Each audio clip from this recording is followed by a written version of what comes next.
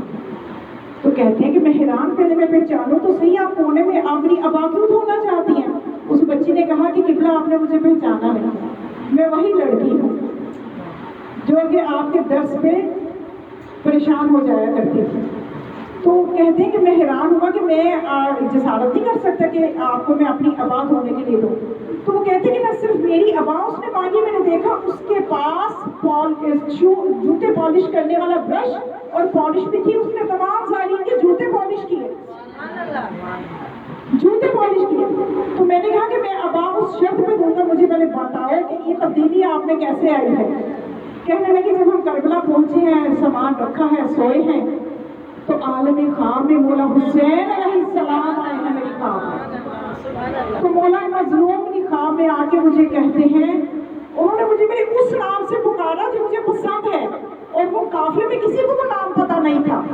کہتی میں اس بات ہے کہ مولا نے مجھے میرے اس مستعاری نام سے پکارا اور مجھے کہا کہ بیٹی میں نے تجھے کربلا بلایا ہے, اور جب تک میں نہ بلا لوں کہ کربلا آ نہیں سکتا.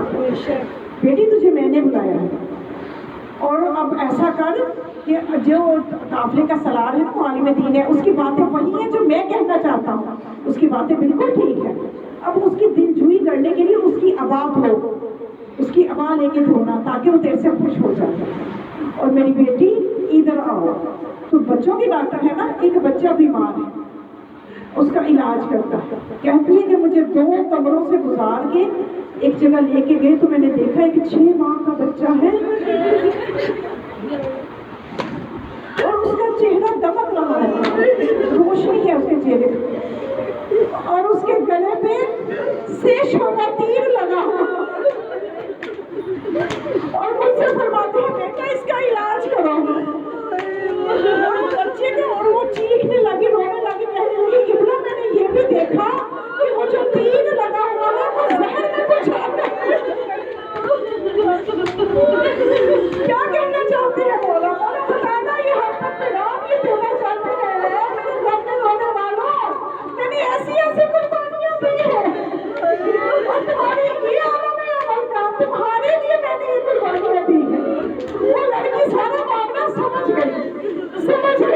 تو کہتی اور پھر اس کو یعنی اس کی ایسی ماحول میں تربیت تھی، اس کو یہ پتا بھی نہیں تھا کہ مولا حسین کا تو 6 ماہ کا بچہ بھی ذبح ہوا ہے۔ اب وہ عالم دین کیا کہ رونے لگے، مجھے پورا واقعہ بتاؤ کہ کیا 6 ماہ کے بچے کو بھی کوئی تیر مارتا ہے؟ کیا کوئی 6 ماہ کے بچے کو بھی ذبح کرتا ہے؟ مجھے بتائیے اس کا معاملہ کیا ہے؟ تو پھر انہوں نے پورے مسائل جو سنائے کہ مولا حسین کا 6 ماہ کا بچہ پیاسا تھا، امت نے تیر سے پیاس نہ بجھایا، اور بچی اتنا روئی کہ وہ عالم دین لکھتے ہیں اپنی کتاب میں کہ جب کربلا سے ہم جانے لگے تو وہ لڑکی کہتی میں نے یہاں سے نہیں جانا، میری روح کربلا میں رہ گئی ہے، میری روح کربلا میں رہ گئی ہے، میں مشہد نہیں جاؤں گی۔ لیکن جب بہت سمجھانے کے بعد وعدہ کیا کہ دوبارہ لے کر آئیں گے، پھر وہ لڑکی مانی، اور جب واپس گئی تو وہ عالم دین لکھتے ہیں کہ میں ایک دفعہ اس کے کلینک پہ گیا، میں نے دیکھا وہ ایک حسینی ڈاکٹر بن چکی ہے، اس نے مولا حسین کی حدیثیں اپنے کلینک پہ لگائی ہیں، اور کہتی ہے کہ جب میں گیا تو میں اٹھ کے میرا استقبال کیا اور مجھے کہنے لگی کہ مولانا جب سے